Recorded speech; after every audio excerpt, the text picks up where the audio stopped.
works in mysterious ways. It ain't always all my time, you know what I mean? Whatever. Okay. So, I needed that. My head feels good, and I healed up fine, so I'm not just completely out of my mind anymore.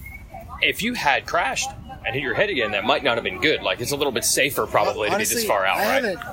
I never really talked to anybody about any of it because what are you going to say? You know, it's not really anybody's business anyways. But and you were hurt already. Yeah. You weren't going to get on a dirt bike.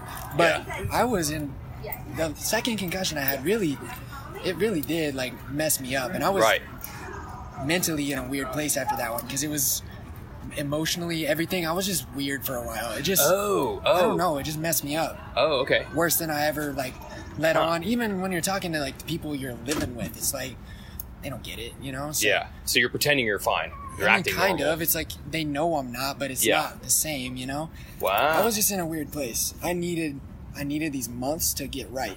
Otherwise, maybe I don't know. Stuff happens for a reason. Maybe if I did crash again or something like that happened, then maybe I'm out of this forever, you know? Or worse, you know? So I'm not scared of nothing. I'm not scared of we say it all the time. I ain't scared to die. If it happens, it happens. I'm right with what I'm right with. I'm good, but I don't think it's time yet, right? So I don't want to go. I just don't want to go be out there making bad decisions. So I don't know. It was tough getting past that, but I needed it, and I got very lucky in my crash at San Diego because you don't jump a triple first lap and you're not in the back. You're asking for it, right? Yeah.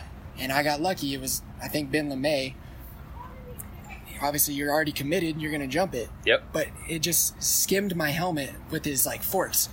You could see it, but it didn't direct hit to my head. That could have been bad. But, I don't know, just this little bit, I don't know, an inch.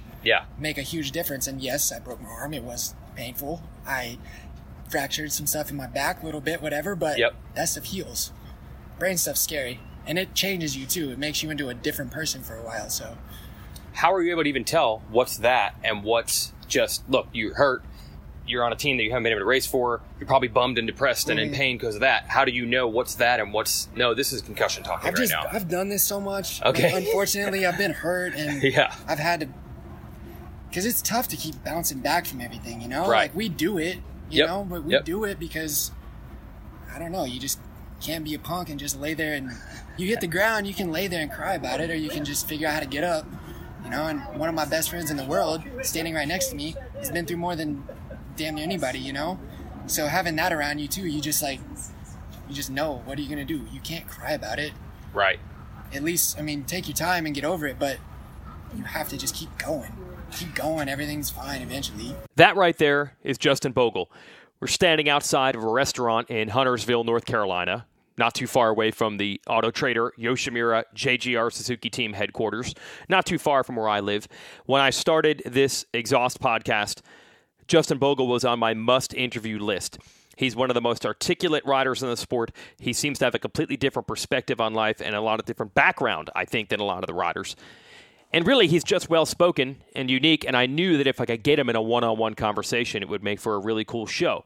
I got a bonus that it actually wasn't one-on-one with me and Bogle because he had his buddy, Brad Frace, with him. The only problem was I didn't even realize it was Brad Frace. You see, when Bogle was running through the amateur ranks, Frace was as well. They were both outstanding talents. Frace had a huge crash at one of the big amateur races in Texas and was paralyzed. So when I went to the JGR shop and saw Bogle hanging out with one of his buddies who's just standing there, full disclosure, I didn't think it was Brad Frace. Well, it turns out that Frace, with a couple ankle braces and a lot of hard work and grit and sweat and dealing with the pain, is able to walk around. He's has some issues, yes, but he's even able, as you listen to the show, to ride a motorcycle at times. These days, he assists Bogle in a variety of ways, most of them related to racing. But in addition, both of them are pretty well known, I think, you might be aware of this, for some exploits in hip-hop, R&B, rap, whatever you want to call it. They're on the charts of iTunes here and there. They're pretty solid on the musician front when they're not involved with racing, but racing is still their life. Now, when I hung out with Bogle, I knew that there would be major talk about injuries because that has been the Bogle story over the last probably going 9 months now. ended last year with a flurry, won the overall at Budds Creek, was able to get a lifeline and a ride with JGR when the RCH Suzuki team shut down, was riding very well, and then it all went to hell starting at the Monster Cup. A rider came over on him, and really nothing he could do. He ends up getting taken down over a jump, has a concussion. He's out for the night. Then, while testing, they had a part failure. Not too far after that, another concussion, and that one was really bad. He struggled, found his way back to the racetrack, but he was not ready. 17th in the first 2 races that he competed in this year. And then the third one, he did not jump a triple in a heat race, got landed on, broke his upper arm, and he told me that was by far the most painful injury he's ever had. And this is the guy who's had quite a few big injuries in his career. So I knew when I hooked up with Bogle, we're in the midst of now a comeback for him. He hopes to be back fairly shortly in Lucas Oil Pro Motocross, not this weekend at High Point or Muddy Creek, but maybe within a month. I knew that the conversation would be about perseverance and grit and comebacks and trying to keep your head up through injuries. But when you add Frace to the group, this is the person who thought he'd never walk again and now is walking. Suddenly the conversation had the opportunity to go much deeper. And I knew at some point I would inevitably ask them, why do you two still do this? Why do you still like dirt bikes? Why aren't you out altogether? These things have been painful. It's taken a lot from you. And I expected the standard answer of, dirt bikes are awesome and fun. There's nothing quite like it. And I did get a little bit of that. But Bogle's answer really pushed in another direction. And even though he's a lyricist, even though he's a rapper, even though he's so articulate and well-spoken, much more so, I think, than most of the riders in the sport, he had a tough time coming up with the words to describe why he still does this and why he still believes in himself and why he takes all these hits and keeps coming back. Remember, this is the guy that had such a huge crash before the 2014 season that Geico Honda actually hired a replacement rider for him. But Bogle managed to get back for the opener and ended up winning the Supercross title that year. So this is the guy who has a lot of experience, unfortunately, coming back from injury. But his answer as to why he does this is not financial, for sure. He said several times in this that he really hasn't made a lot of money. And his answer isn't just the thrill of riding a motorcycle. Justin Bogle's fundamental reason to do what he does is because he just thinks he's cut from a different cloth. He has ambition. And to succeed at this level of anything, and let's be honest, whether Bogle wins a 450 Supercross race or championship, he's gotten to the point where he's, one of the 10, 20 best Supercross riders in the world. When you reach that level of elite in any sport, you're cut from a different cloth of someone else. You must clearly have determination and ambition and a basic way of believing in yourself and dealing with things that makes you abnormal to most people. And I think that's what Bogle is trying to articulate. And that's what I wanted to capture here. Bogle is more articulate than most riders. I think he thinks a little more deeply than most riders. And I believe what he's trying to explain here doesn't just apply to him. I think it applies to most motorcycle racers. It doesn't really make any sense on paper what you're doing. The risk, the reward, all of those things don't line up. And there are many moms out there that have sons that ride or race dirt bikes that would agree with that. It doesn't make sense. Why would you do this? And to just say it's because of the thrill of riding, that seems logical because riding is awesome. We all know this. But Bogle is speaking to something even deeper than that, even more internally driven by heart, and just, this is what I feel like I was meant to do, man. I just wasn't meant to be normal. I wasn't meant to do normal things. It's very easy to say that motorcycle racers must have type A personalities, and that doesn't come out as them being bullies or punks or getting into fights or a life of crime and things like that. In fact, many of them are shockingly shy and mild-mannered for people who are out there living on the edge and riding in a very uncontrolled environment. You would think that on the side, these people would be robbing grocery stores just for the rush, just for the thrill, man. But it's not just that motorcycle racers are adrenaline junkies. A lot of it is they have a level of ambition that really doesn't make sense to most mortals. And I believe Bogle, throughout this podcast, will help articulate that, not only with his exploits in racing and training and how bad he wants it and how he manages to pick himself up every time he's down, but you also hear that from his buddy Frace, who had even worse circumstances to deal with. By the way, Bogle's agent, Jimmy Button, had even worse circumstances to deal with. I mean, most people thought Button absolutely was going to be paralyzed for life, and he certainly still has his issues and side effects now, but he is walking around also. This is the type of peer group and the type of people that these riders hang out with. They get each other, much more so than anyone else who would think a lot of this is crazy. Then mix in the fact that when you're not riding, you're working on a rap career. Like, now you're really off the reservation to what most people can understand. Am I allowed to say off the reservation? Is that an insult to someone like Bogle who has actual Indian heritage? We get into that too. I hope he's not mad now. So Indian heritage and many other things, we'll get into all that in this episode of the Racer X Exhaust Podcast, brought to you by Yoshimura. 63 years of research and development of four-stroke exhaust systems. Check them out at yoshimura-rd.com. The pipes are made in the USA. I actually saw it in person, and those pipes are also on Justin Bogle's bike. That's really just a coincidence. I'll interview anyone that's interesting, even you. Send me letters. Although I seriously doubt you have a man friend and a agent who are both paralyzed and were able to walk, and you've gone through all these injuries to win titles yourselves, and on the side you have rap songs that climb the iTunes charts. Probably not as interesting as Bogle, but maybe you could put together music like this. Podcast. Podcast. Podcast. Podcast. Podcast. Podcast. Podcast. Podcast.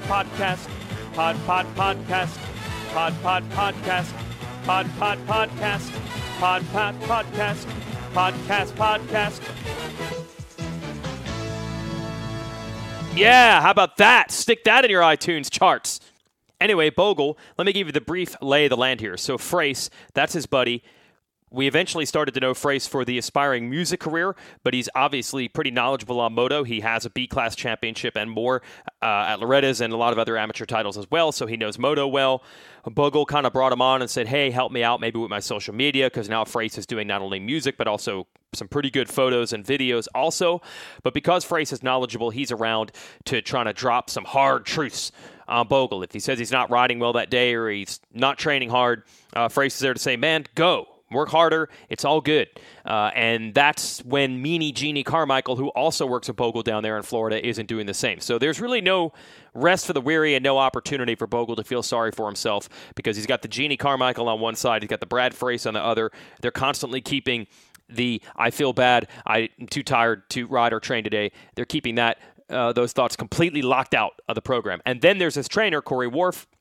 He happens to live in the Charlotte area, not too far from JGR, but it's kind of a coincidence. Bogle had hooked up with Wharf before he was with the JGR team. That actually came through the connection with Button, his agent, because Wharf used to work with Button and Jeremy McGrath and a lot of the other guys in the 90s. So the conversation you're going to hear is pretty raw. I basically just jumped in the truck with Bogle and Frace. We went to lunch, and I hit record. So you're going to hear us getting in and out of cars and ordering food and dealing with waiters and waitresses and background noise and all that stuff. But this is what it would be like to go and hang out with a motocrosser for an hour and get the real inside scoop. So here we are, headed to the restaurant. It's me, it's Frace, it's Bogle, talking about the Jeannie Carmichael program, how Frace is involved, and then eventually talking about the trainer, where Bogle said, man, he was in a really dark place after all these injuries and concussions and what he needed to do to pull out of it, which was basically put himself in the hurt locker with the trainer. But let's pick it up here in the truck on the way to lunch with Frace. He explained that he's officially on board to help do photos and videos and music and things like that and help Bogle's social media. But it's pretty obvious that he's on board for a lot more than that, because his original background was as a racer, and he can also provide some insight to help Jeannie Carmichael, the riding coach, and Corey Wharf, the trainer. But you got a little background here on the racing side. So it all kind of spills over a little bit. Yeah, for sure. When I'm filming and watching, I can, even when I'm creating, professional videos, not just like stuff to watch back. Yep. I am watching it and I'm going, well, the bike could be better here. This could be better here. I even, Jeannie's helping him a lot with, riding and training and all that on the bike stuff. But I can also see things too. So, us just having the relationship we've had, it makes it, he trusts me and I trust him and I know what he's capable of. So it's definitely a good little teammate process. Yeah, a little bonus, not just videos. Little guiding light. Not at all. All right, we're hopping out here.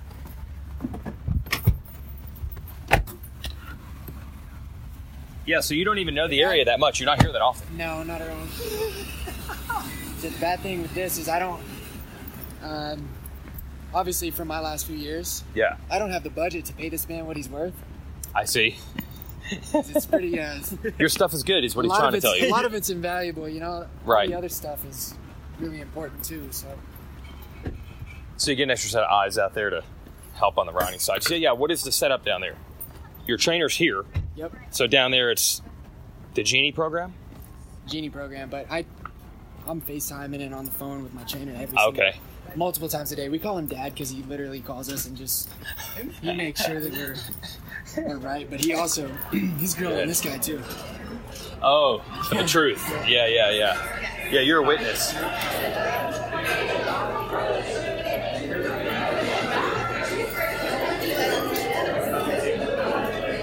$10-15? Yeah, you want to stand outside? Yeah, we'll go outside, sure. So you understand audio, bro. Appreciate that. Get your full black outfit, black pants, black hat, and everything out here in the sun. There's like 3 inches of shade over there. Clothes, man. I'm in a little hotel room. Yeah, so your truck looks like you're practically living out of it while you're up here. Mm-hmm. So your trainer's in this area, but that is a complete and total coincidence that he's in North Carolina with the team. Coincidence, yeah. I didn't sign with these guys and then find a trainer up here. Right. Because honestly, logistically, it doesn't make a whole lot of sense because I'm not here that often. Right. I just believe what we're doing at the farm, like with Genie. Yeah. It's just, I'm willing to do whatever. So when you're willing to do whatever, that program really works for me. You know, it's just, I don't know. I don't think anybody.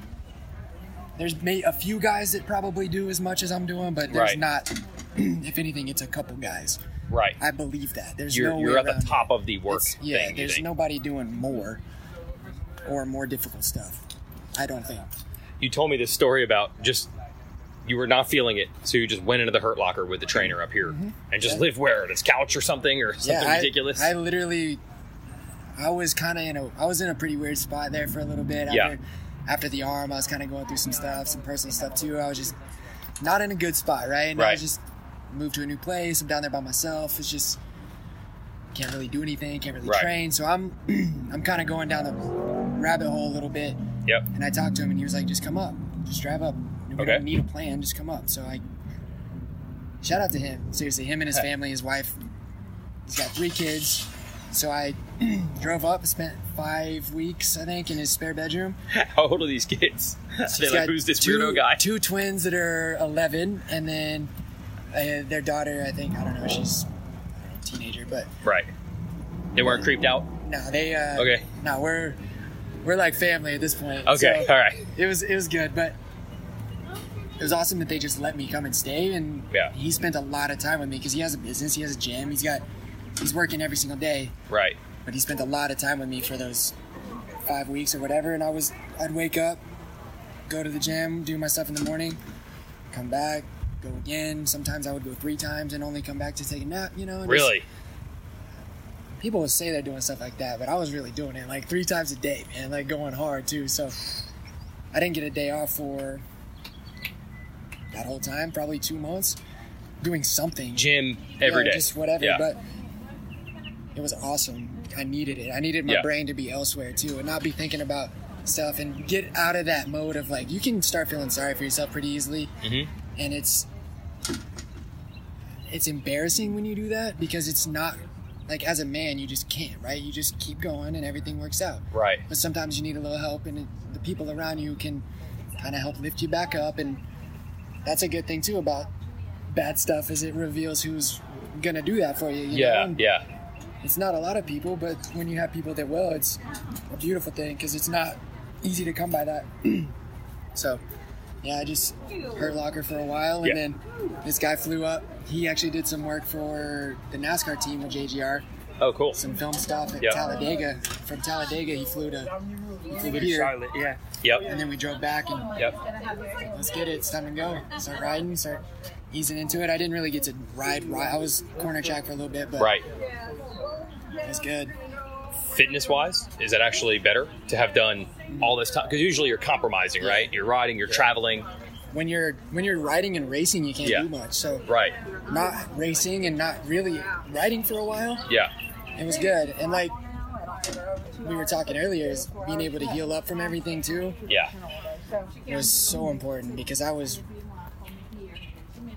don't know how to say it, but I I didn't have any pressure to come back, but I felt it, you know, and I felt like, okay, I owe these guys. This is when you tried to come back to Supercross. They went out on a limb for me and hired me because I was coming around. I won that race. I won some motos. It was showing potential, and then just getting hurt. Yeah. And so I came back before I was ready. It wasn't good at all. Right. I needed something for a break. Yeah. I would have preferred it not to be as painful, but, you know, whatever. Yeah. Well, you even said one of the things is like when you're at the track and he's there with you, it's like, it's a hard day. Mm-hmm.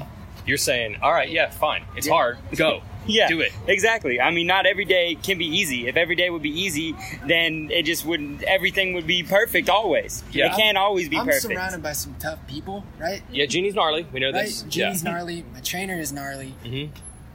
Jimmy has been through a lot, and he, you know, this dude's been through a lot, but you're not hearing him complaining about having to walk every day because it's hard, right? Yeah. So that just put it into perspective of like, okay, dude, it's fine. Just do it. It's hard. I get it, but everyone has their sack of rocks to carry. Okay. Everyone's sack of rocks is different. You got to carry it. You can't just leave it on the ground. Yeah, and a lot of things I try to say too is like, no matter how hard your day is, you're still riding a motorcycle, doing something that you love. Yep. And you get paid for this. Yep. And you know what? Your worst day is still better than a lot of people's other days. So you have to just try and keep your head up and keep it moving no matter what you're going through. It's just like one of those things. But it's mentally, that's easier said than done.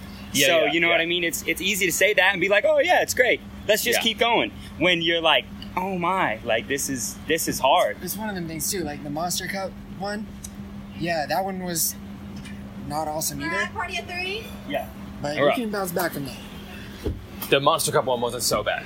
Yeah. Also wasn't your fault, though, which probably makes it hurt a little more. We're getting a table now. If I'd gotten here more quickly, we would have beaten the lunch crowd. I decided to ride a motorcycle today. Yeah, so the Monster Cup one, just one, you would have been all right. You could have survived the Monster Cup one.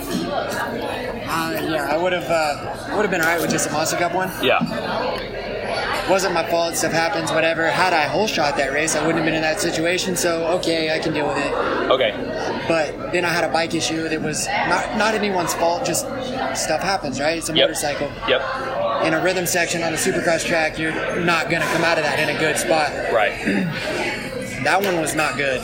I never really remembered a couple days. Like it wasn't good. So, okay, the first one, I'm back, I'm good. Yeah. Second one, like, okay, it's taking a while longer. And then the arm thing happens, and it's like, bro, this has been like in 5 months. Yeah. How do you just? It's tough, but whatever. Well, plus, look, if you had been dominating races and making millions of dollars in the 5 years previous, maybe that's one thing. But you had just grabbed like the last chopper out of Nam. Yeah. Your team shuts down. Yeah. You get a ride at the end of the year because you win a race, and you're like, I found a landing pad. I'm good. All right, Jeff. I mean, that only. Hey, we're good. I'm doing all right. Can I go ahead and get y'all started off with some fresh ground coffee or fresh juice orange juice? Coffee for me, please. Would you like water as well? Coffee and water. Yep. I just have water. Yep. Okay, we put in our order, and let me give this opportunity to sum up Bogle's career in a nutshell. Team Green Rider, solid out of Oklahoma. Eventually gets on the Geico Honda Factory Connection team, which was really strong in the amateur ranks. Maybe the premier program for a couple of years. Now everyone's got a good program. But when you get on that squad, very often we were seeing at that time riders going to the next level, and Bogle did. Really strong in his final amateur year. Showed some flashes early on as a pro. Eventually won a Supercross title. His 2015 title defense was not great. He came into that season injured as well. Gets a 1 year, $450 deal with Geico, but they say, look, man, we're only going to do this for 1 year. I don't believe he was even being paid much. He finds a ride with RCH. Struggles big time in that year. By the way, wasn't really getting paid a salary either. Finally, at the end of 2017, just as the RCH team shuts down, announces that they're going to shut down at the end of the year, Bogle's results start to really pick up. He completely upended everything about his training, his riding. He moved from Oklahoma to Florida. He left a lot of good friends behind. He made those sacrifices, and it paid off. His results were good. even though RCH shut down, now Bogle's putting in solid results, gets a good ride there with the new factory Suzuki team, which will be run by JGR.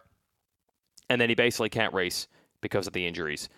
That puts a lot of pressure on him. Yeah, like you had to be like, dude, getting the ride the last couple of years has not been easy. And then you finally are solid. That had to run through your mind like, dude, now I can't even race for these guys. And I had finally fixed that problem. Yeah. I don't know, it's one of those things where there was a lot of things that weren't right. Yeah.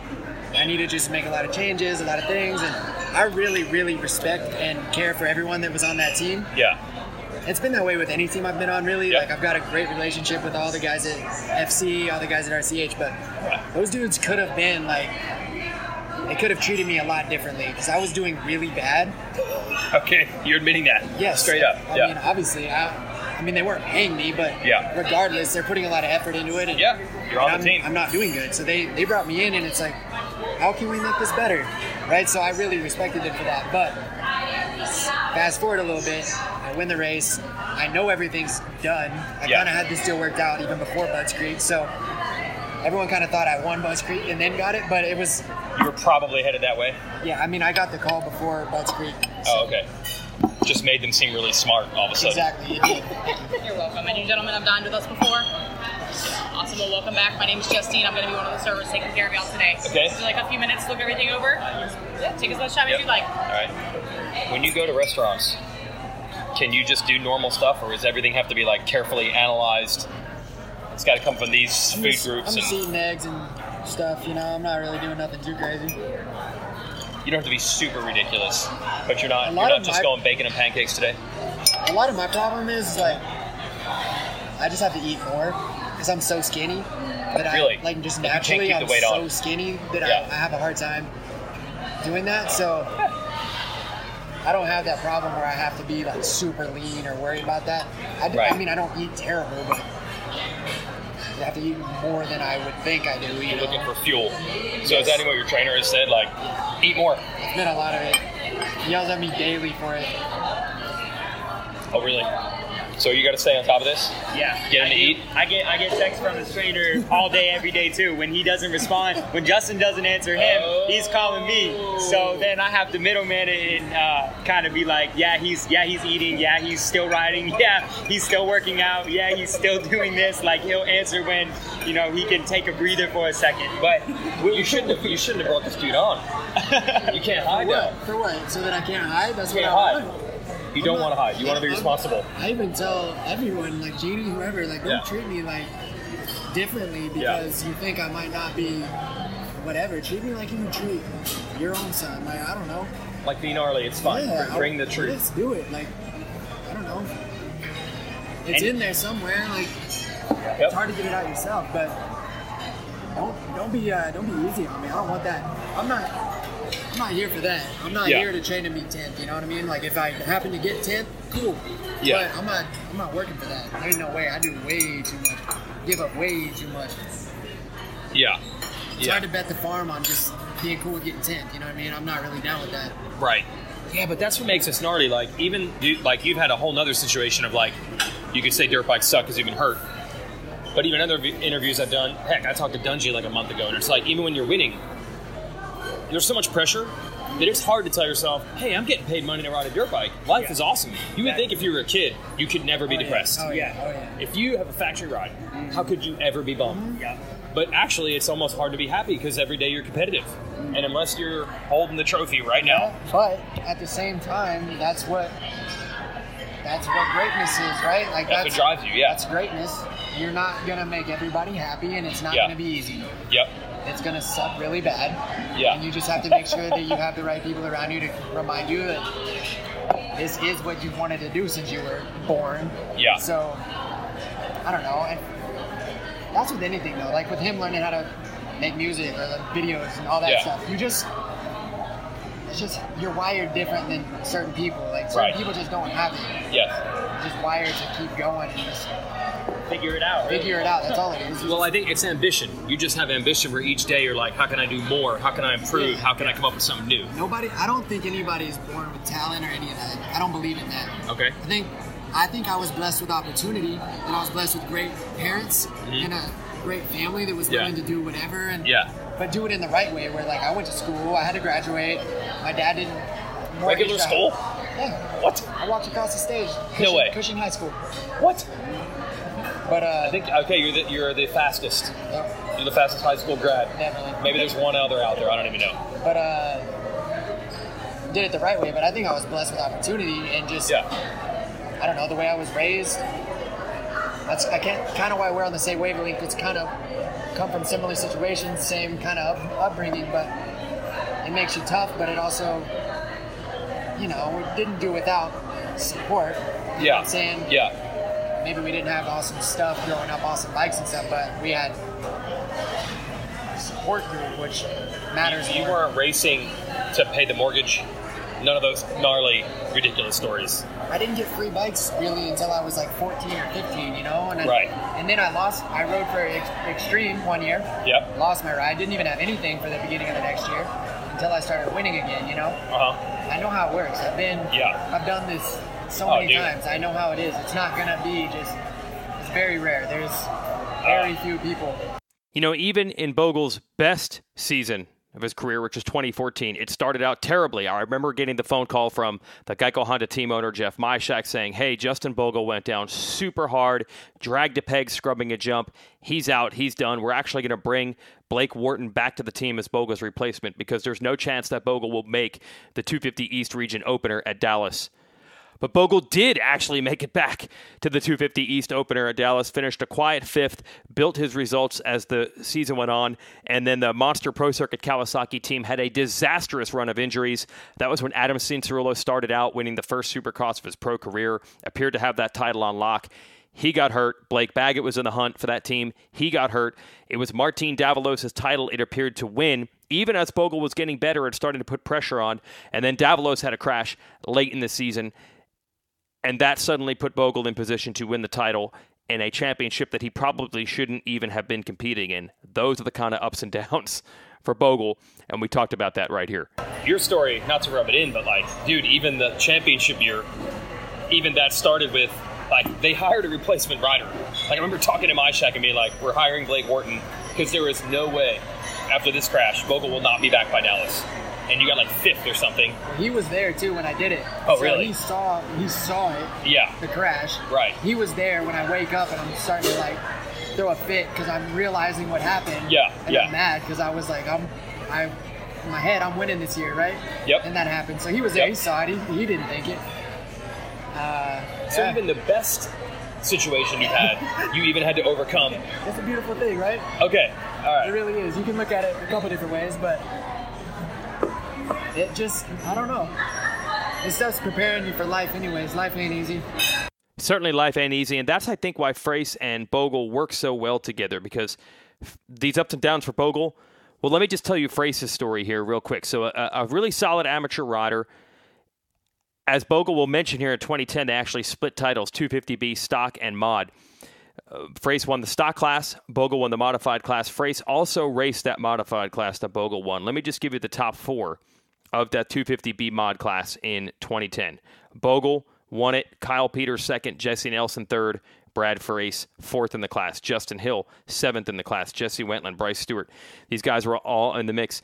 So you're putting Frace right in there with Bogle, Peters, Nelson, Justin Hill. He was in the group with these guys. But then he got paralyzed. And I was shocked, actually, as I said, to see him just walking around. Remember 2010? Didn't you announce Loretta's in 2010? Yeah, I probably did. Yeah. So on the way to Loretta's in 2010, we were like, hey, we both won a B-class title, right? Okay. He was riding both 250s, I was riding 250, 450. I'm like, I'm riding 250B mod, I need B mod. And he's like, all right, well, I want B stock. Lo and behold, he wanted 250B stock and I want 250B mod, right? So, all right, so now you're boys. Years, this dude was the gnarliest dude I had to race. He was hurt though a lot, so he wasn't there every time. But when we went to Minneo's our 8 year, I think he won 3 of the Supercross titles and I won 1 of them, or something like that. Yeah. But were you cool with each other, or were you rivals? Like, I mean, it was one of those things where, like, when you put the goggles on and that gate drops, I'm not going to treat him like I would treat necessarily someone else to win, but I also want to win. You want to win, I'm going to win. And if I have to stub you to win, I will. But I'm not going to go out of my way to be, like, mean or do anything. You know what I mean? Like, it's... I'm good. It's that competitive spirit no matter what. But then when we come off the track, no matter what happened, we're at the trailer, laughing, smiling, whatever, we're friends, we're doing it. So you were friends off the track? Oh, yeah, 100%. We were best friends off the track. I see. But when you put those goggles on, we both were trying to earn those rides and doing it. So there's only a few people I could race like that. Like him and Colt really, and then Will later on when I turned pro, but very few people. But we would go at it. Yeah. But, you know, circumstances, whatever, but this dude, bad dude. He rode the other day on my old bike. Yeah. Still got it. Like, don't ride for 5 years. Feet don't work, don't matter, still got it. Yeah, I throw my leg over a bike maybe once or twice a year. I didn't even know you could do that. Yeah. Like, I technically kind of can't, but I can. You know, it's one of those things I thought you were in way more, like, you're just cruising around out here. Like, maybe it hurts. I don't know. Yeah, I mean, I'm still getting better just from me working at it.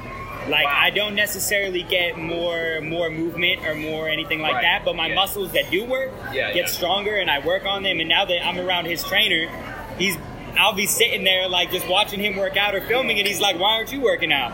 And I'm like, okay. Good point. You know it. So, Corey, my trainer, was training Jimmy, right? So when Jimmy got hurt, he was with him, like, he didn't leave the hospital. Right. And he helped him get back through it. And then when Jimmy rode across the country on his road bike, he rode with him. Okay. So he's been through all that. Right? Yep. But those two go at it. They don't. No backing down. No. They both say some messed up stuff to each other. But God, it's pretty awesome. Yeah, he'll make jokes all the time, but I do the same right back to him. He'll be like, he has a big lifted truck, and before I got in was like one time he's like making jokes about it. Are you gonna have trouble getting in or what? You know what I mean? Just stuff. But I'm like, well, you know what? I'm gonna go hard in the gym today. You know, like we'll make it work. So it's good. Yeah, it's good. Not suing anybody. Yeah. I'll do an omelet. Can I do avocado, spinach, bacon? And I'll do like a little bit of pepper jack. Can I do like half a size if it's a slice or if it's like sprinkled on there? I don't want like a ton of cheese, but just a little. All right, we'll let Bogle get to his cheeseless omelet order, and we'll go back to Frace now, talking about recovering from being paralyzed. I ordered a salad, by the way. I just want to let you know, I ordered a salad. I was being good. What condition were you when you first got hurt? Like, you're walking around now.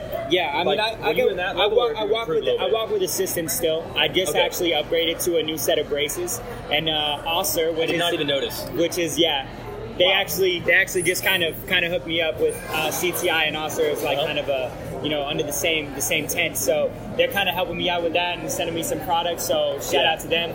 I appreciate that, and I'm just kind of finally getting to where I can walk around without assistance and all that. But when it first happened, I mean, I was raced down in a wheelchair for almost 2 years. Okay. And I was, lived in therapy, lived in the hospital for 6 months, did the whole thing, and then just pretty much since then, I've just progressively, I'm still working out. I actually, when he does like some cool down rides on the weekends on road bikes or whatever, I'll go with him in road bikes. So I mean, I'm good enough to do a lot of the things that I still like, and I can't throw my leg over a motorcycle and just go have some fun. Because like with boots, the boots can hold my feet, my ankles, and with the frame the way it is, my ankles like to fold in, but the frame holds it. Okay. So I can kind of just have some fun and ride. My having fun is better than a lot of people, but still got it. Like you're saying, light flex right there. That was a light flex. I like that. A little bit. Yeah, just go have some fun. You know what I mean? Every now and again, I still love motorcycles. I still love riding. There's no smile that you can get on your face when you don't ride for a while and you go ride. It makes you feel some type of way.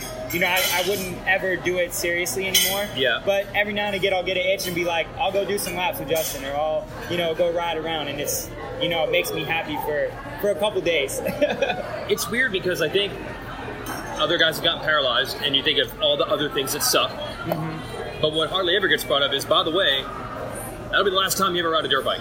You're done riding a motorcycle. Yeah. Which, I mean, hey, with all the other problems you're dealing with, it's not the worst thing in the world. Yeah.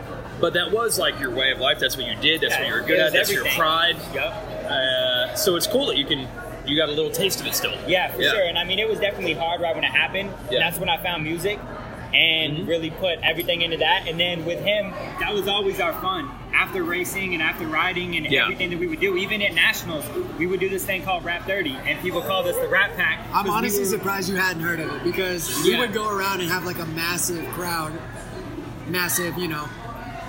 I'm always working. I don't get the cool stuff. Sometimes 30, 40 people would be gathered around, and we would just find a motorhome that had a stereo system. No way. We played beats. Everybody just be silent. It was actually pretty awesome. This is back like 2010, 2011. Yep. Yeah. And then when I got hurt, I was like, after therapy and after doing all that, I'm tired.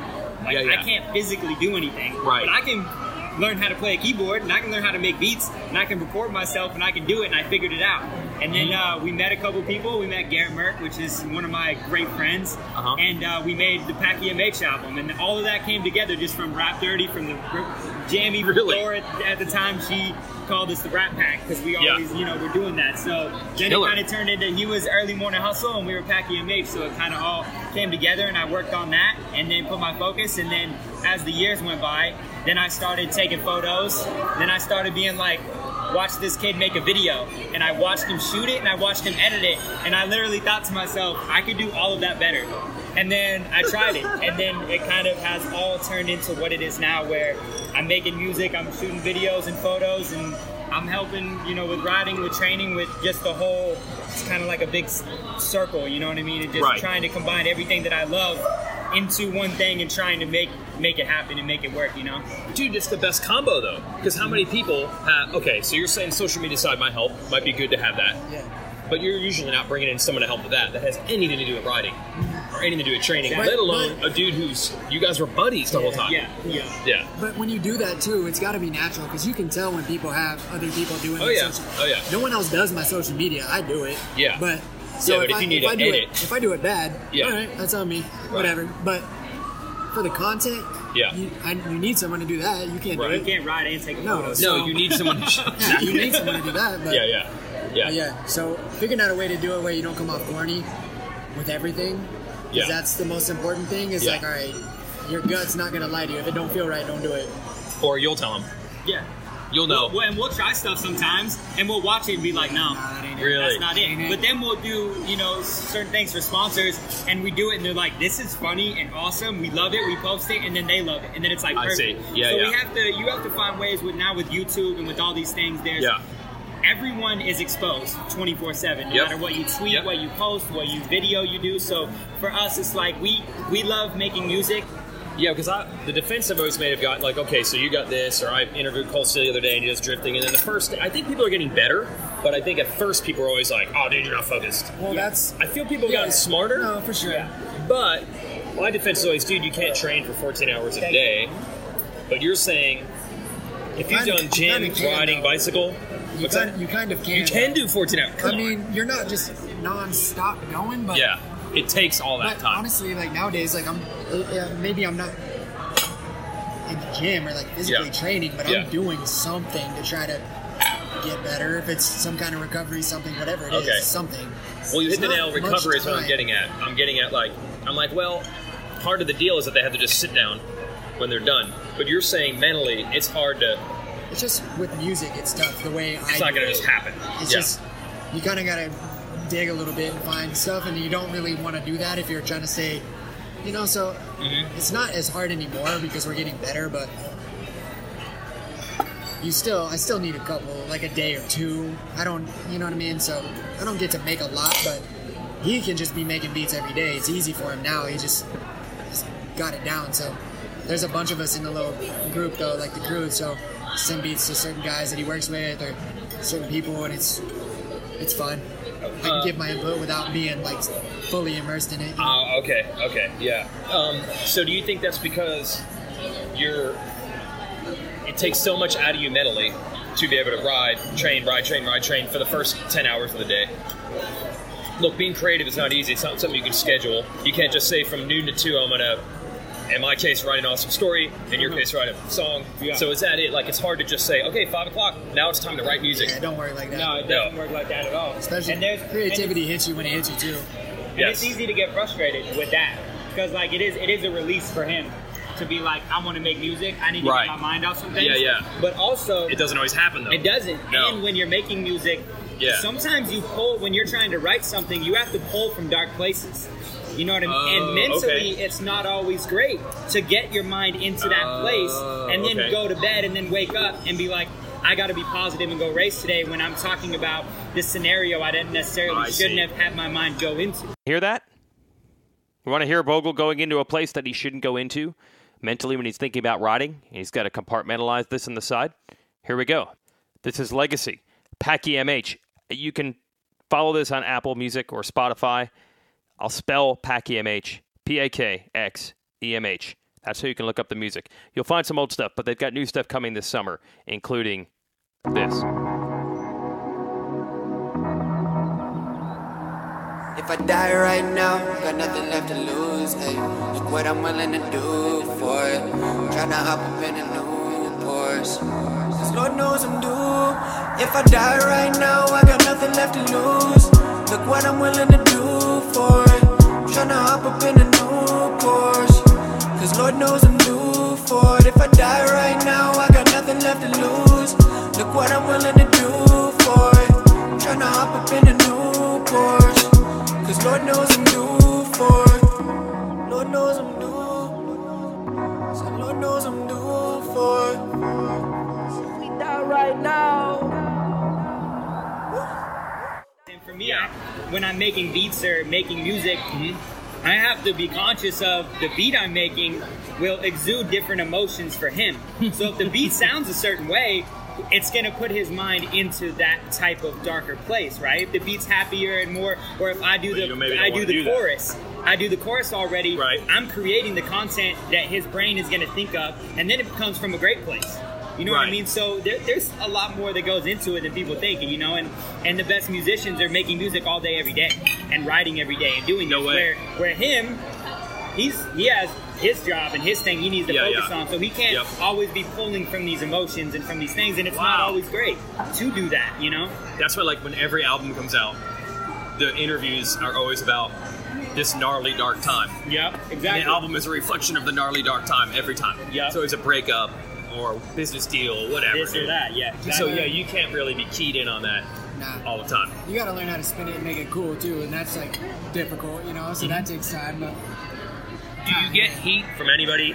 Okay, forget the fans, because you're gonna win and lose. Some people are gonna think it's awesome, some people aren't.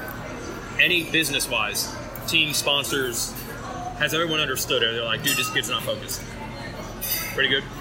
And like we were talking earlier, anyone that's been around me, you know, if you're around someone, you know if they're focused or not.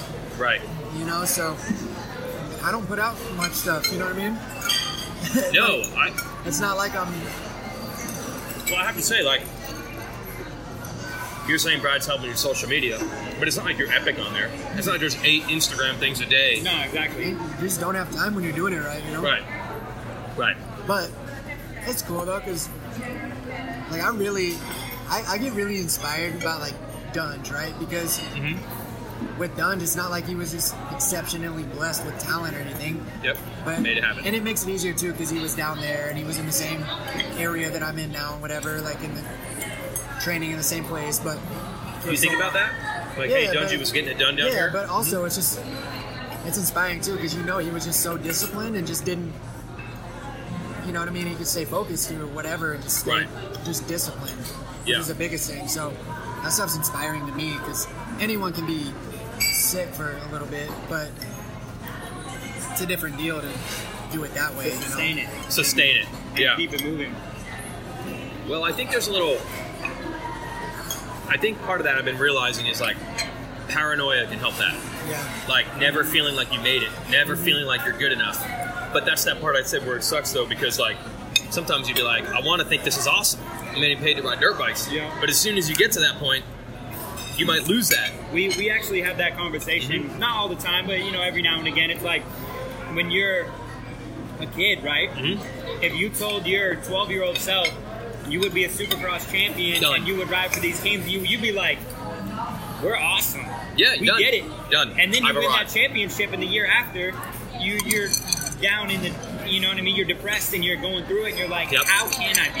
But it's just the way life works, and you have to go through, the stuff that you think is going to be the greatest ever might not be. But that's awesome, because when you get there, if it's the greatest thing ever, bro, I don't want to ever be one of them dudes that peaked in high school, right? Like, that's the same thing, though. Like, I really don't want my peak to be 2014, bro. That's been 4 years. And like, there's more. Even when I'm done with this, there's something else.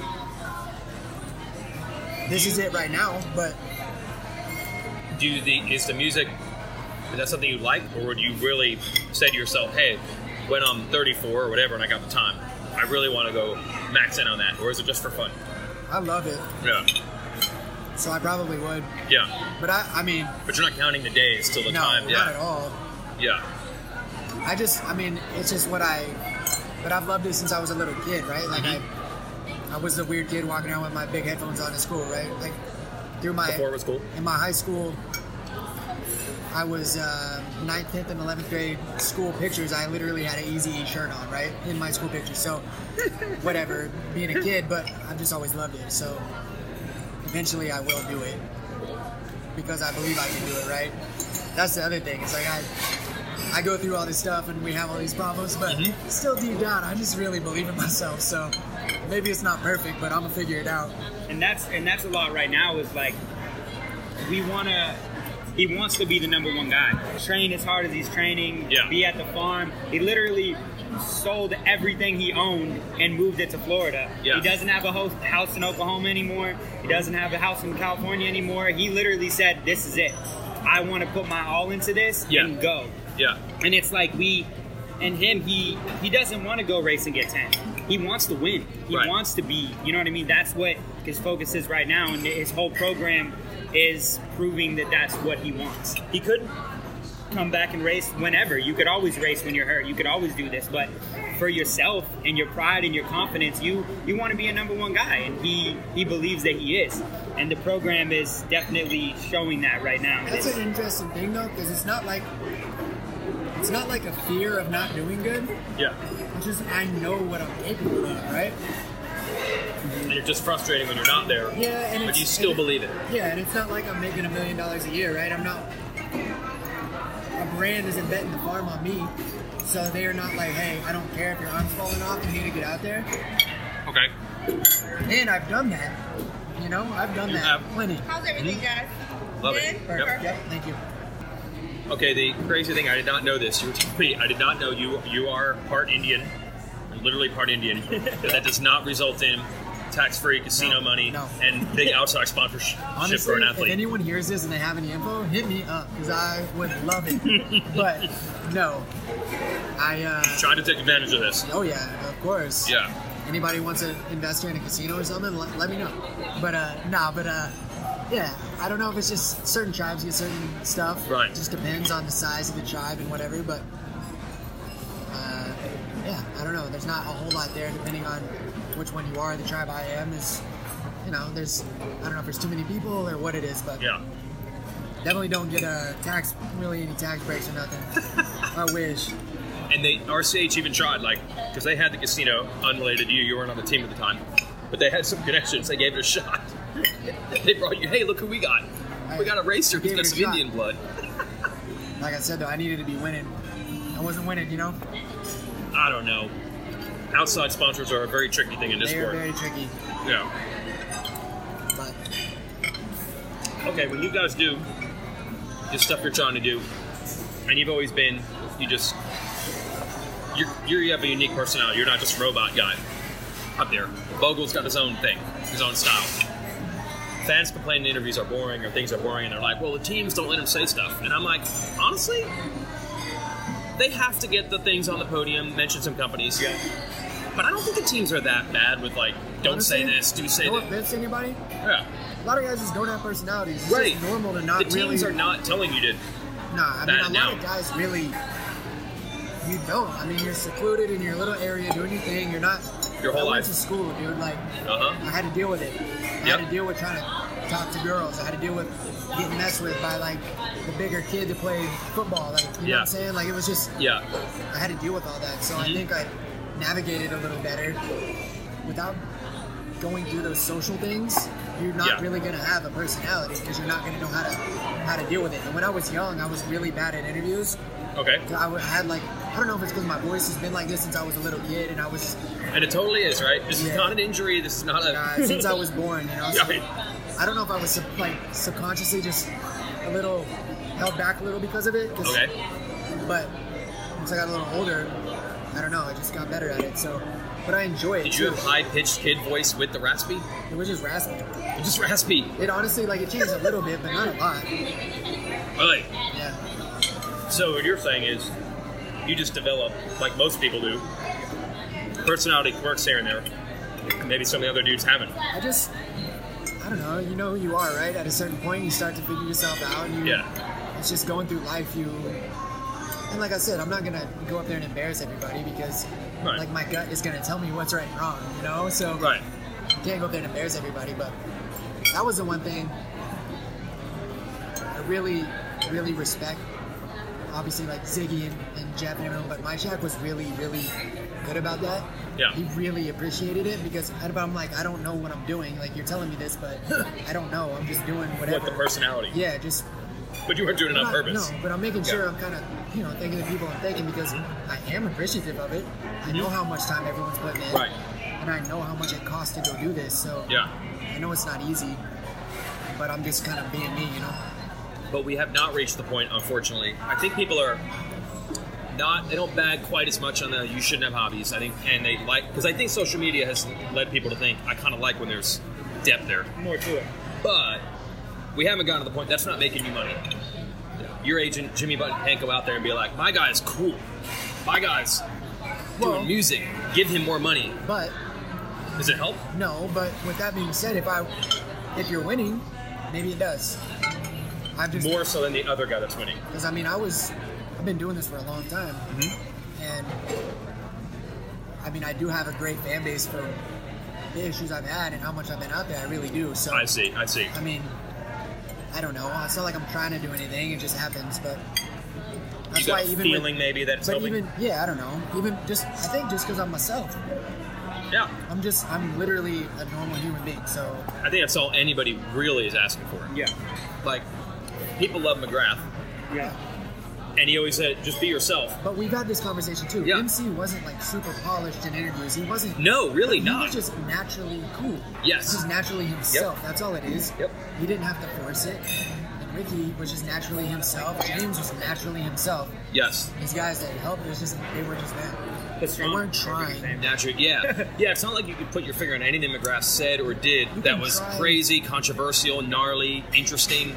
You could just tell he was cool. Yeah. And that's about it. But the consumer, with whatever it is, whether it's racing or music or NBA or whatever, they're not stupid.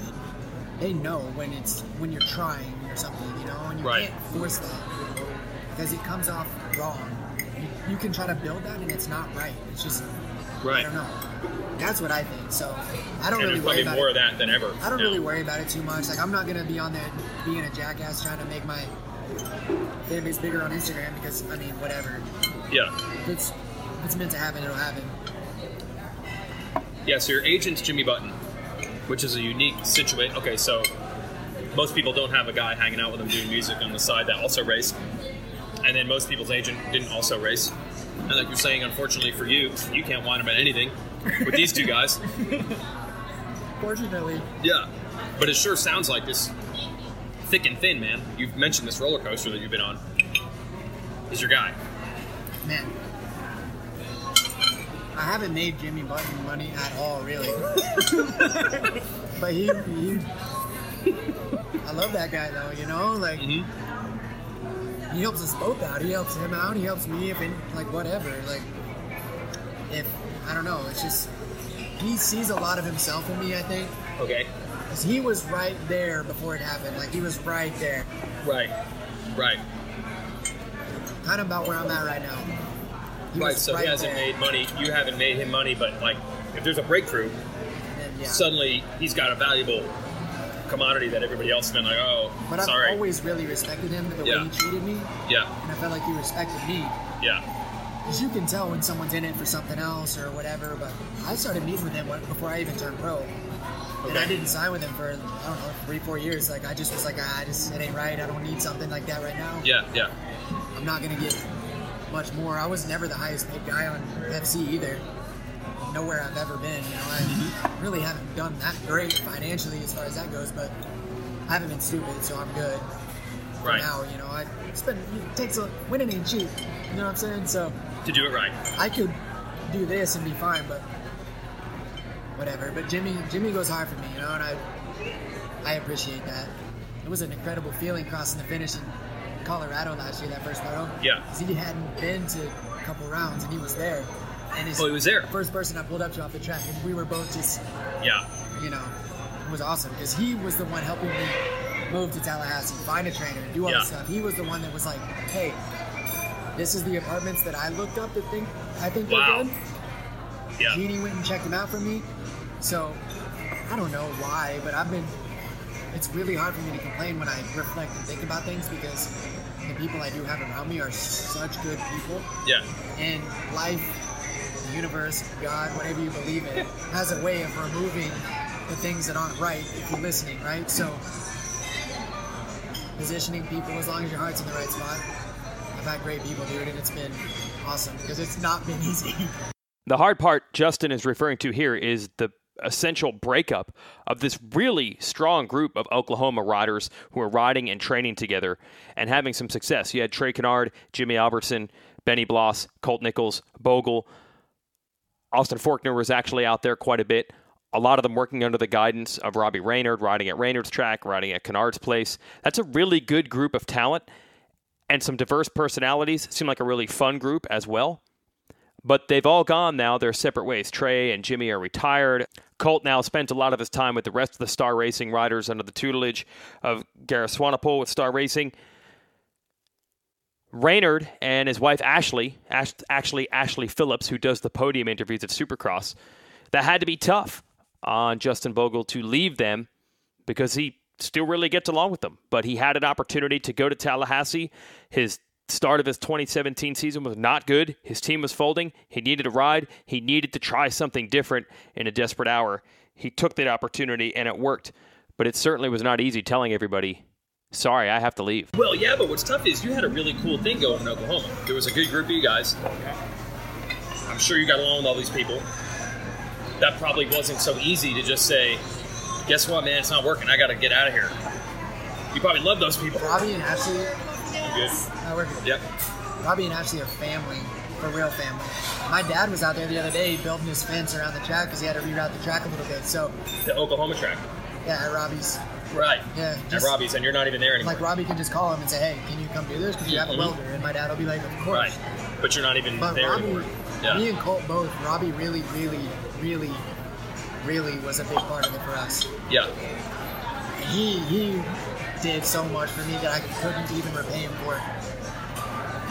Just great people. That's another one. Just great people. But I've had that, you know? But you had to say, sorry, I got to go. Okay, with him. Yeah. When I was younger with Marshall Plum, he was my first sponsor. Marshall Plum. My first sponsor ever. He has a shop in Oklahoma. Oh, yeah. Always did my stuff growing up. That was a tough conversation. My dad did because I was young. Okay. The conversation with Robbie I did was tough when I went and got a new trainer and moved out. Yep. Because we were just living, me and Colt were bunked up in bunk beds at the house. And moved out. This isn't at 14 years old. This is you guys on factory teams like good riders. Me in 2012. Yeah. You know? They're factory riders. Yes. But I didn't have really enough. I don't come from like an exceptional situation with money, like, and you weren't making a ton. And I wasn't racing. making that much, and I bet everything. I bought a house. It wasn't that expensive. I bet everything on it. I hired Fedoro. Ryan Fedoro, who that honestly was just as difficult. That conversation was one where I got and drove, had to have the conversation with him, sit down, man to man it, and then when I got back in the car, it's a little emotional, like pretty emotional because he's been through a lot with me too. A lot.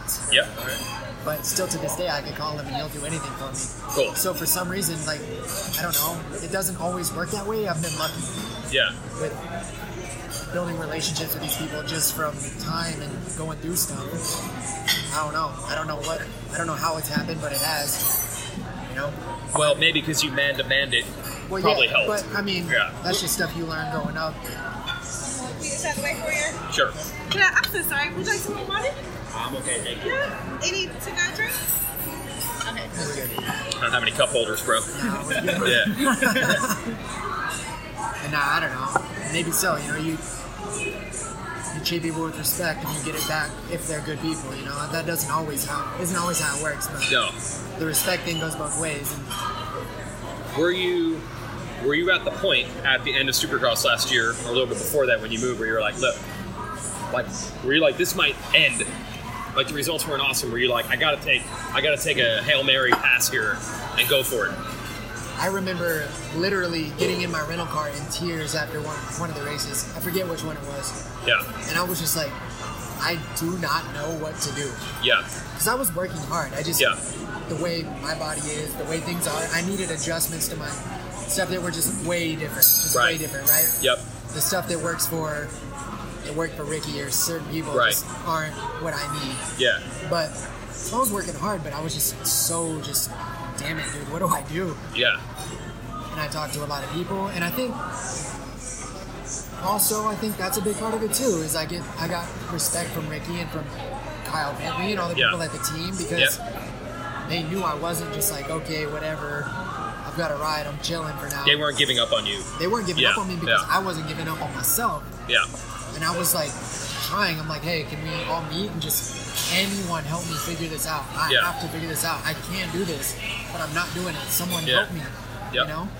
And that was where I started talking to Ricky more and using that lifeline that he extended to me, thankfully. Because Ricky's always been really cool to me. He's always, I think this would surprise people, because I think they would assume he's such a hard ass that if you aren't getting results, he'd be like, you're just lazy, you're just not working hard enough, I'm not helping. Ricky's a really good dude. But the way he was raised, where they come from, like they're good people. I had to call Jeannie the other day and ask her to go do something for me at the house, and before I even hung up the phone, she was there, you know? It's just, they're good people. But Ricky sees when you're putting in work. If you aren't doing everything you can, I don't think it would be the same. Okay. You know? Yeah. He doesn't just sees assume what I'm doing, you know what I mean? He knows. And he knows that I'm good at this. He knows that I'm capable on the bike. Yep. And then I'm not just like, all right, whatever. It's just maybe not meant to be. That's not the case, because it's, I don't know. Right. Until I'm done, that's not how my mind's You're going to try. Yeah. So what's the schedule here now? Like, you're trying to not, as you were saying, Brad, not rush back. You're trying to come back when you're ready. This is my first time testing at all, you know? So made some improvements, and it's a new bike, so I've been really struggling. Yeah. It's not like last year where they're just like, here, we've got 6 years on this thing. That's right. And it's awesome right off the bat. Yeah. We've had to really put some time in with it.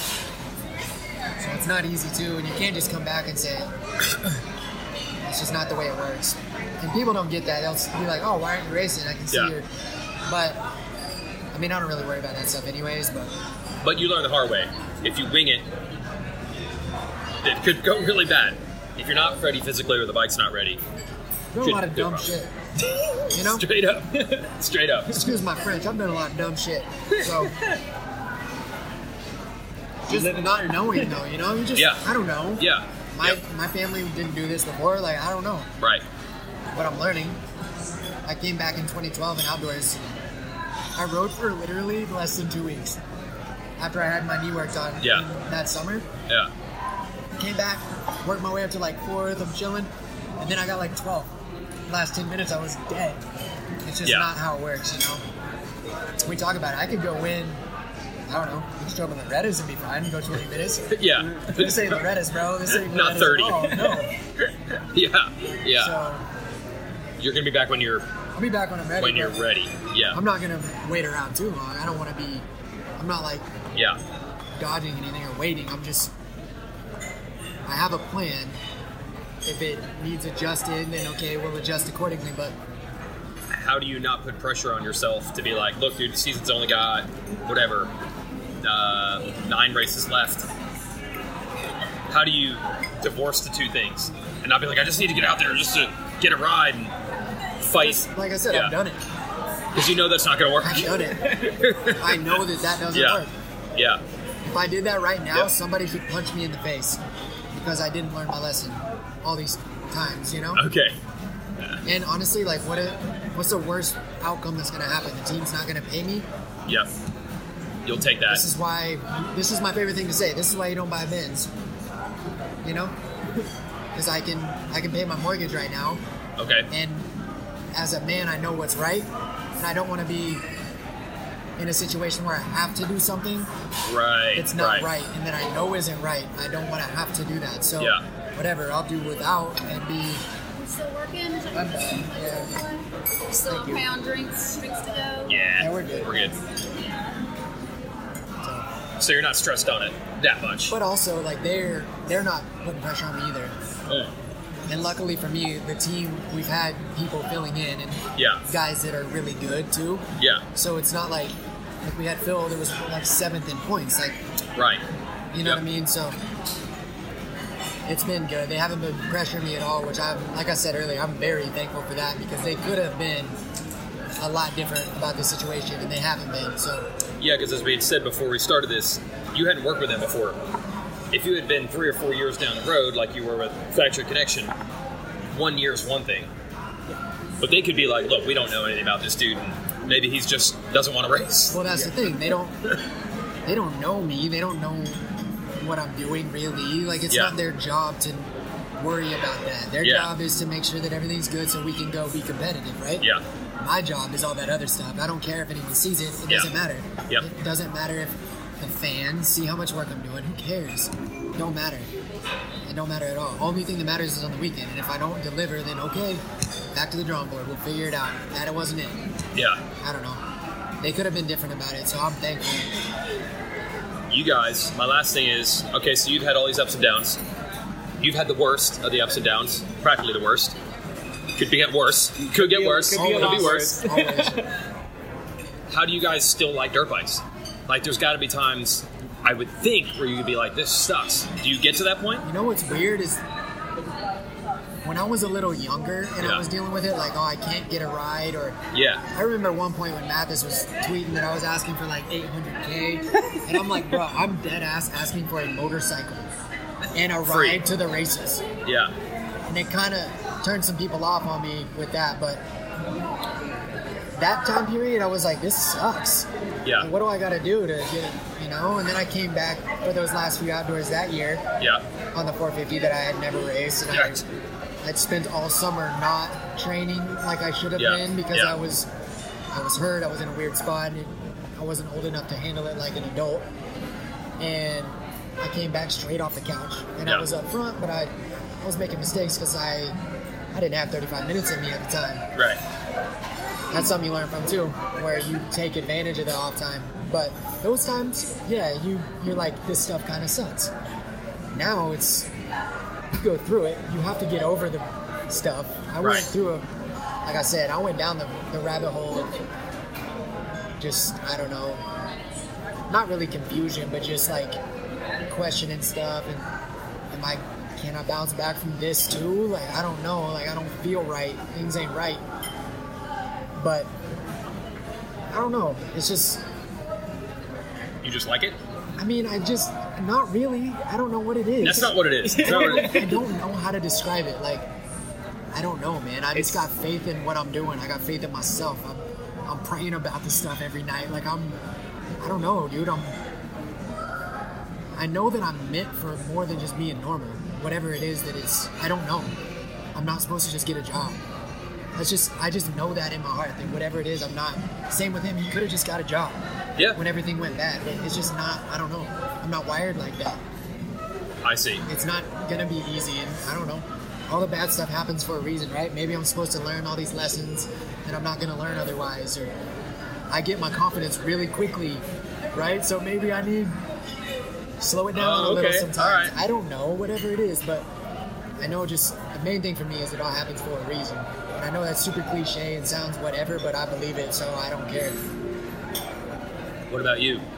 Yeah, I mean, I don't know. It's not really something you can put your finger on. Yeah. Did you ever get to the point where you're like, screw this dirt bike thing? Right when I got hurt. Yeah. Like, a lot was going on with my career professionally. Yeah. That I was like, I was the only one without a factory ride in my graduating class. Okay. And I kind of closely, sealed the deal right before my injury. And so I had literally a lot of conversations with Mitch Payton. Yeah. I had a lot of conversations with Christophe Purcell. Yeah. I talked to a lot of these people when I first initially had my injury, I was like, I'm coming back. That's what focused me. But then once time passes, you keep going through it, you start to understand, like, look, this isn't what I should do. You know what I mean? This is, regardless, I can ride a motorcycle, but should I put my body through that? Should I, if I were to crash? Right. You know, it's just like, okay, this isn't. But the crazy part is, I still sometimes throw my leg over a motorcycle and go ride. So it doesn't make any sense. But there's just something in you that's just like, it's fun. It makes you feel a certain way, and it's great. And even when, like, you have injuries and you come back and start riding again, you're like, I miss this. Like, this is fun. But it's not necessarily like it's always fun or it's always great, but it's just, like, for him, it's just wanting to be great. It's wanting to, it's putting your mind to something and accomplishing it. You have something in your mind that you're like, look, I want this. And I don't care what I have to go through or what it takes or what I sacrifice or what I lose or what I gain. I want to do this for myself. We're good. And when you kind of have that do it for yourself kind of thing, when I got hurt and then once I started to realize I wasn't going to race anymore, the music stuff, I've made practically $0 from it, and I've been doing everything. I went to school for 2 years, you know, and got my associates, tried to go through that, and then I was like, school just, I'm not going to go to university and go into debt for these things. Like, I'm not just going to go get a job. Like, I'm going to figure it out. And then with music, I just turned all that energy I put into racing and into that. I just flipped the switch in my brain and said, all right, I'm doing music. And then I'm like, that's what keeps me sane. And for me, I can wake up in the morning and know that, like, this is what I want to do. You know what I mean? And that's what makes me not be like, my life sucks. I can't, it's hard to walk. I can't race. I can't do this. But those things keep you focused, I guess. I don't know, not on the bad. Because you're just so focused on wanting to be great. But if you, it's really just a test of, like, focus and discipline, really. Because if you can get lost in it, and when it goes bad, you can get so lost in it. And when it goes bad, it's just like crushing. But I don't know. And I could complain about it every day. And I could just be like that person that, like he said earlier about peaking in high school. Like, they're 45 years old saying, back in my day, I was the best quarterback. I should have gone to the league. I should have this. B-class title. I could be saying that. Like, I could be saying I would have been, Mitch's guy, or I would have been this, or I would have, you know what I mean? But that's not what it is. So I just can't think like that. I have to be like, you know what, it happened, and I wouldn't trade it for anything. I was in a wheelchair. I lost everything. My family sold their business, moved everything for me to race, and then it was gone. Dude. And I could have been like, you know what I mean? This is horrible, but you know what? It's like, let's figure out something else. Let's just keep it moving and let's go and be focused. You can do that, but that's also really awesome, because sometimes we don't know the plan, Maybe you're meant for something bigger than this. You know what I'm saying? So, I don't know, that keeps you going too. Just stuff, it's not on our time, you know what I'm saying? Maybe you ain't meant to be a dirt bike racer, Maybe you're meant to have a media company and do something bigger. I don't know. Right. It's just, you guys are fixated on accomplishment and how else do you get through life, though? Honestly, I don't. But I don't know how many people are. To me, that's normal to you guys. I don't know. Like, I'd be lost. Life wouldn't be really worth living. Really, I don't know. Without having something to focus all your energy into and feel like, because growing up, my dad worked. He would leave at like 5:30, get home, work on my bikes, or do whatever he needed to do, whatever. Right. So, as a man, he had to do that until it was time to go to sleep. You feel like you did everything you could that day to provide for your family and do your stuff. So for me, I'm just like, okay, as a man, I got to do everything I can, or else I can't really look at myself in the mirror and be happy. So that's part of it too. I don't know. It's one of them things you can't really describe. I don't know. You can't really explain it. It just is what it is. It's just kind of, you're just wired a certain way, I guess. I don't know. For me, it's just what gets me through the day. Don't get it twisted, though. I mean, I get sometimes, man. It's not always. Sometimes I get deep in it. Like this last one was honestly probably the worst that I've been in. I was in a not good spot, man, at all. Should have wrote some darn lyrics. No, but I did. You did. He actually he called me. You were in that place. He called me and was like, "What are you doing?" I'm like, "I just working on music, doing this." He's like, "I'm buying a flight. I'm coming to Texas. I'm gonna stay with you." And he just came and like, then we were just working on stuff. We're going, and it was like, I know him. I've known him since I was 12 years old. Yeah. You know what I mean? I know, and it still was like I could tell he was like struggling. And then we're like, look, he flew back to Florida, and he called his trainer and said, let's do this now. You know what I mean? I took time. I kind of worked on some music, kind of got some of this stuff out. Now let's get the head focus back in where we need to be. And then that, like he said, that 5-6 weeks of him with his trainer was like, just brought him right out of the hole. And then he started riding, and he's happier right now than I feel like he's been in a long time. And with just everything that we have going on, it just feels better. It feels like you're doing the right things. When you do go to bed at night, you go to sleep saying, I did what I could do today, and I'm comfortable with that, and I'm ready to do it again tomorrow, and I'm ready to do this and just make it, as best as you can every single day. Look, I'm going to admit right now I'm not a music guy at all. I've spent virtually $0 in my entire life on any kind of music ever. I don't watch movies that are too fictitious. Music to me, I'm like, look, man, I just want to get work done. I just want to get work done. I can't see any practical advantage to music. So I can't claim that I've hung out with a lot of people who have musical backgrounds whatsoever. But the conversation that I had with Frace and Bogle here kind of turned out exactly what I thought. Not only do these guys have a unique take on things, but the downs that they have, they use that for fuel, and not just the standard, they use it for motivation. But Bogle consistently would say that the downs that he had maybe pointed to a bigger picture. And he was able to look at those downs and analyze them and try to figure out what those feelings were when he was down there to maybe make himself feel better about what could be good on the horizon, how this could be helping him in the long run. And I would assume that's why every time an artist comes out with a new album, they go on this press junket and do a bunch of stories in magazines, and they always talk about how when I wrote this album, I was writing about the absolute worst time of my life. But now I've never been happier. I'm in such a good place now. I'm so comfortable in my own skin now. But man, those are some dark times. I think record labels are often recommending that they get into a bad breakup because it allows them to come up with new material. Bogle and Frace have been through the motocross equivalent of that. Bad injuries, terrible times. But they believe it's all building to the right stuff in the future. Here's the cut, man.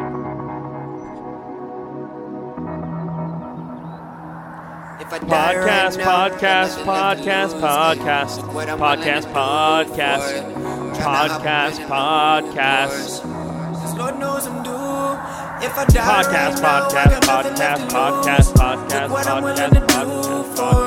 I'm just kidding. All right, we'll cut it. If you want to hear more of the music, just follow these guys on Instagram. That's probably the best way to know when the album's dropping. So you can check out Everything Frace, at Garrett Merck, and at Justin Lucas. Justin Lucas, the other name for Justin Bogle. And thanks to our sponsor, Yoshimura, 63 years of research and development. Check them out, yoshimura-rd.com. Check out racerxbrand.com. I told you we'd have a completely new concept of shirts coming your way. The new one is the Media Blackout two-stroke pipe shirt. Yes, there's such a blackout on covering two-strokes in the media that the media company actually sold a shirt making fun of the fact that there's a media blackout. So I don't know if we're either making fun of ourselves or people who say something that is not there is there. We've churned out a lot of videos on these two-stroke races lately. And by the way, those two-stroke races being run by our sister company. That's right. They actually brought two-stroke races back to the Nationals. So I'm not sure how we're blacking out two-strokes and trying to crush them by holding races and then putting videos on our website covering these races. But so if you want to celebrate the supposed two-stroke media blackout, we've got the shirt. Go to racerxbrand.com. And check out the latest issue of Racer X Illustrated coming your way soon. I have features on Ken Roczen, Eli Tomac, and I'm working on a feature this week that should be very, very big, twice the length of a normal feature because it's a very, very hot topic in the sport. Coming in our next issue. That's it for the Racer X Exhaust Podcast. We'll see you next week.